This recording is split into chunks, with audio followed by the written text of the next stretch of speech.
ಮೋದಿ ಸರ್ಕಾರ ವಾಸಸ್ supreme court ಮಧ್ಯೆ ಸಮರ. ರಾಜ್ಯಪಾಲರು ರಾಷ್ಟ್ರಪತಿಗಳಿಗೆ ನ್ಯಾಯಾಂಗ ಮೂಗುದಾರ. ಸುಪ್ರೀಂ ವಿರುದ್ಧ ಸಿಡಿದೆದ್ದ ಧನಕರ್ ನಿಶಿಕಾಂತ್ ದುಬೆ. ಪ್ರಧಾನಿ ನರೇಂದ್ರ ಮೋದಿ ನೇತೃತ್ವದ ಕೇಂದ್ರ ಸರ್ಕಾರ ಹಾಗೂ ಸುಪ್ರೀಂ ಕೋರ್ಟ್ ನಡುವೆ ಜಂಗಿ ಕುಸ್ತಿ ನಡೆಯುತ್ತಿರುವಂತೆ ಕಾಣ್ತಿದೆ. ಮೊದಲು ತಮಿಳುನಾಡಿನ ರಾಜ್ಯಪಾಲರ ವಿರುದ್ಧ ಆಕ್ರೋಶ, ಎರಡನೆಯದು ದೇಶದ ರಾಷ್ಟ್ರಪತಿಗಳಿಗೆ ಡೆಡ್ಲೈನ್ ನೀಡಿದ್ದು, ಮೂರನೆಯದು ವಕ್ಫ್ ಕಾಯ್ದೆಯ ಕೆಲ ಭಾಗಗಳಿಗೆ ತಡೆ ನೀಡಿರೋದು. ಅದಕ್ಕೆ ಬಂದ ಕೆಲ ರಿಯಾಕ್ಷನ್ಗಳು ದೇಶದಲ್ಲಿ ಶಾಸಕಾಂಗ ಹಾಗೂ ನ್ಯಾಯಾಂಗದ ನಡುವಿನ ಸಮರಕ್ಕೆ ಸಾಕ್ಷಿಯಾಗಿವೆ. ಈ ಸಮರ ಮೋದಿ ವಾಸಸ್ ಸುಪ್ರೀಂ ಎಂದೇ ಬಿಂಬಿತವಾಗುತ್ತಿದ್ದು, ಈ ಶಾಸಕಾಂಗ ಹಾಗೂ ನ್ಯಾಯಾಂಗದ ಯುದ್ಧ ಜ್ವಾಲೆಗೆ ಉಪರಾಷ್ಟ್ರಪತಿ ಜಗದೀಪ್ ಧನ್ಕರ್ ಹಾಗೂ ಬಿಜೆಪಿ ನಾಯಕರಾದ ನಿಶಿಕಾಂತ್ ದುಬೆ ಹಾಗೂ ದಿನೇಶ್ ಶರ್ಮಾ ತುಪ್ಪ ಸುರಿದಂತೆ ಕಾಣ್ತಿದೆ. ಕೋರ್ಟೆ ಕಾಯ್ದೆ ಮಾಡುವಂಗಿದ್ರೆ ಸಂಸತ್ ಏಕೆ ಬೇಕು ಎಂಬ ನಿಶಿಕಾಂತ್ ದುಬೆ ಹೇಳಿಕೆ ಈಗ ದೇಶದಲ್ಲಿ ಸಂಚಲನವನ್ನ ಸೃಷ್ಟಿಸಿದೆ.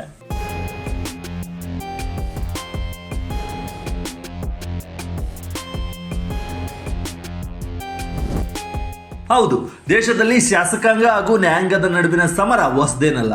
ಆದರೆ ಇತ್ತೀಚಿನ ಬೆಳವಣಿಗೆಗಳು ಮೋದಿ ಸರ್ಕಾರ ಹಾಗೂ ಸುಪ್ರೀಂ ಕೋರ್ಟ್ ನಡುವೆ ಏನೂ ಸರಿ ಇಲ್ಲ ಎಂಬುದನ್ನು ತೋರಿಸುತ್ತಿವೆ. ತಮಿಳುನಾಡು ಸರ್ಕಾರ ವಾಸಸ್ ರಾಜ್ಯಪಾಲರ ನಡುವಿನ ಪ್ರಕರಣದಲ್ಲಿ ಸುಪ್ರೀಂ ಕೋರ್ಟ್ ನೀಡಿರುವ ಆದೇಶದಿಂದ ಈ ಎಲ್ಲವೂ ಶುರುವಾಗಿದೆ ಅಂತ ಹೇಳಲಾಗ್ತಿದೆ. ಏಪ್ರಿಲ್ 8ರಂದು ಸುಪ್ರೀಂ ಕೋರ್ಟ್ ನ್ಯಾಯಮೂರ್ತಿಗಳಾದ JP ಪರ್ದಿವಾಲಾ ಹಾಗೂ ಮಹಾದೇವನ್ ಅವರಿದ್ದ ಪೀಠ ತಮಿಳುನಾಡು ರಾಜ್ಯಪಾಲರಾದ RN ರವಿ ಅವರನ್ನ ತರಾಟೆಗೆ ತೆಗೆದುಕೊಂಡಿತ್ತು. ಬಳಿಕ ಮಸೂದೆಗಳನ್ನ ಪಾಸ್ ಮಾಡಲು 3 ತಿಂಗಳು ಡೆಡ್ಲೈನ್ ಅನ್ನು ಕೂಡ ನೀಡಿತ್ತು. ಮಸೂದೆ ಬಗ್ಗೆ ಯಾವುದೇ ನಿರ್ಧಾರ ತೆಗೆದುಕೊಳ್ಳದೆ ಅನಿರ್ದಿಷ್ಟಾವಧಿವರೆಗೆ ತಡೆ ಹಿಡಿಯುವಂತಿಲ್ಲ ಎಂದಿದ್ದ ಸುಪ್ರೀಂ ಕೋರ್ಟ್ 3 ತಿಂಗಳೊಳಗೆ ಮಸೂದೆಗೆ ರಾಜ್ಯಪಾಲರು ಅಂಕಿತ ಹಾಕದಿದ್ರೆ ಡಿಫಾಲ್ಟ್ ಆಗಿ ಮಸೂದೆ ಪಾಸ್ ಆಗಿದೆ ಎಂದು ಭಾವಿಸಬೇಕು ಅಂತ ಸೂಚಿಸಿತ್ತು. ಇದು ಕೇಂದ್ರ ಸರ್ಕಾರಕ್ಕೆ ತೀವ್ರ ಮುಖಭಂಗ ತಂದಿತ್ತು. ರಾಷ್ಟ್ರಪತಿಗಳಿಗೆ ಡೆಡ್ಲೈನ್ ನೀಡಿದ್ದ ಸುಪ್ರೀಂ ಕೋರ್ಟ್. ಹೊಸ ವಕ್ಫ್ ಕಾನೂನಿನ ಕೆಲ ಭಾಗಗಳಿಗೆ ಸುಪ್ರೀಂ ತಡೆ. ಇದೇ ಕೇಸ್ನಲ್ಲಿ ಸುಪ್ರೀಂ ಕೋರ್ಟ್ ರಾಷ್ಟ್ರಪತಿಗಳಿಗೂ ಕೂಡ ಮಸೂದೆಗಳನ್ನ ಪಾಸ್ ಮಾಡಲು 3 ತಿಂಗಳ ಡೆಡ್ಲೈನ್ ಅನ್ನು ಕೂಡ ನೀಡಿತ್ತು. ಅದಲ್ಲದೆ ಸಂವಿಧಾನದ 201ನೇ ವಿಧಿಯಂತೆ ರಾಷ್ಟ್ರಪತಿಗಳ ಕಾರ್ಯಗಳು ನ್ಯಾಯಾಂಗದ ಪರಿಶೀಲನೆಗೆ ಒಳಪಡುತ್ತವೆ ಎಂದು ಕೋರ್ಟ್ ಹೇಳಿತ್ತು. ಮಸೂದೆಯ ಸಾಂವಿಧಾನಿಕತೆಗೆ ಸಂಬಂಧಿಸಿದಂತೆ ಶಿಫಾರಸುಗಳನ್ನು ನೀಡುವ ಅಧಿಕಾರ ನ್ಯಾಯಾಲಯಗಳಿಗೆ ಮಾತ್ರ ಇದೆ. ಅಂತಹ ವಿಷಯಗಳಲ್ಲಿ ಕಾರ್ಯಾಂಗವು ಸಂಯಮವನ್ನು ಹೊಂದಿರಬೇಕು ಅಂತ ಸುಪ್ರೀಂ ಕೋರ್ಟ್ ಹೇಳಿತ್ತು. ಅದಲ್ಲದೆ ಸಾಂವಿಧಾನಿಕ ಪ್ರಶ್ನೆಗಳನ್ನ ಹೊಂದಿರುವ ಬಿಲ್ಗಳನ್ನ ರಾಷ್ಟ್ರಪತಿಗಳು ಸುಪ್ರೀಂ ಕೋರ್ಟ್ಗೆ ಕಳಿಸಿಕೊಡಬಹುದು ಅಂತ ತನ್ನ ತೀರ್ಪಿನಲ್ಲಿ ಉಲ್ಲೇಖಿಸಿತ್ತು. ಇದು ಕೂಡ ಕೇಂದ್ರದ ಮೋದಿ ಸರ್ಕಾರಕ್ಕೆ ಬಿಗ್ ಹಿನ್ನಡೆ ಆಗಿತ್ತು. ಇದೇ ಕಾರಣಕ್ಕೆ ಸುಪ್ರೀಂ ಕೋರ್ಟ್ಗೆ ಮೇಲ್ಮನವಿ ಸಲ್ಲಿಸಲು ಕೇಂದ್ರ ಸರ್ಕಾರ ಮುಂದಾಗಿದೆ.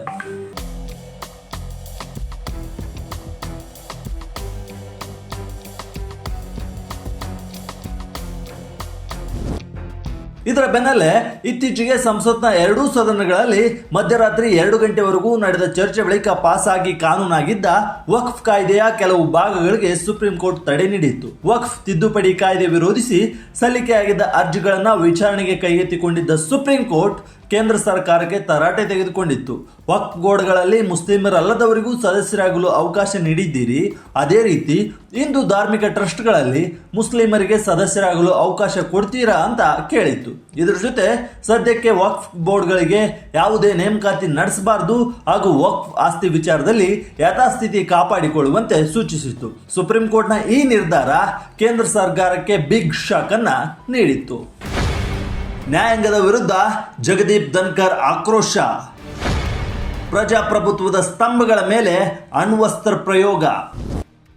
ಈ 3 ಘಟನೆಗಳ ನಡುವೆ ರಾಷ್ಟ್ರಪತಿಗಳ ವಿಚಾರದಲ್ಲಿ ಸುಪ್ರೀಂ ಕೋರ್ಟ್ನ ನಿಲುವನ್ನ ಉಪರಾಷ್ಟ್ರಪತಿ ಜಗದೀಪ್ ಧನ್ಕರ್ ವಿರೋಧಿಸಿದ್ರು.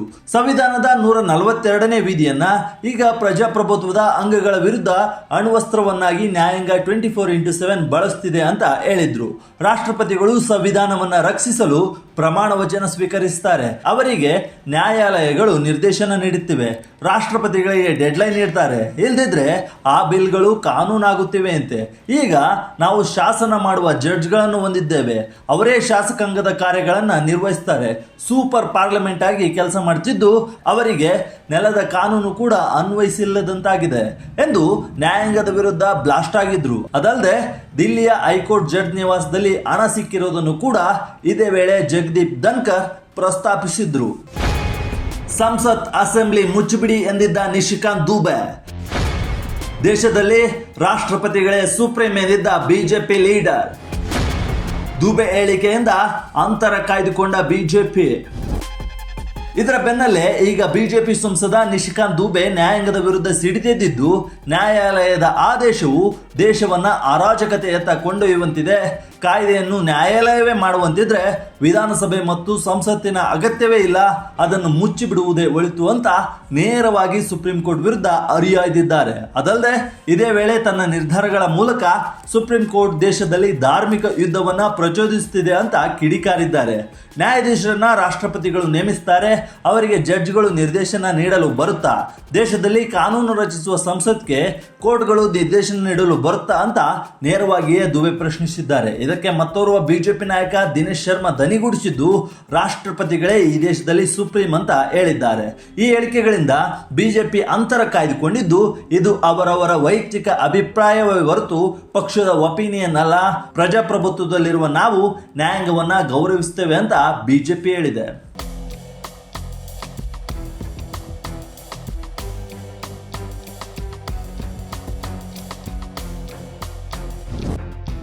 ಒಟ್ನಲ್ಲಿ ಮೋದಿ ಸರ್ಕಾರ ವಾಸ ಸುಪ್ರೀಂ ಕೋರ್ಟ್ ನಡುವೆ ಜಂಗಿ ಕುಸ್ತಿ ನಡೆಯುತ್ತಿರುವುದು ಜಗಜ್ಜಾಹೀರಾಗಿದೆ. ಸುಪ್ರೀಂ ಕೋರ್ಟ್ನ ನಿಲುವು ಹಾಗೂ ಜಗದೀಪ್ ಧನ್ಕರ್ ಹಾಗೂ ಬಿಜೆಪಿ ನಾಯಕರ ಪ್ರತಿಕ್ರಿಯೆಗಳು ಈಗ ದೇಶದಲ್ಲಿ ಭಾರಿ ಚರ್ಚೆ ಆಗ್ತಿದೆ. ಇವು ವಿಪಕ್ಷಗಳಿಗೆ ಅಸ್ತ್ರವನ್ನೂ ಕೂಡ ನೀಡಿದ್ದು, ಬಿಜೆಪಿ ವಿರುದ್ಧ ವಾಗ್ದಾಳಿ ನಡೆಸುತ್ತಿವೆ. ಮುಂದೆ ಏನಾಗುತ್ತೆ, ಇದು ಎಲ್ಲಿಗೆ ಹೋಗಿ ಮುಟ್ಟುತ್ತೆ ಎಂಬುದನ್ನು ಕಾದು ನೋಡಬೇಕಿದೆ.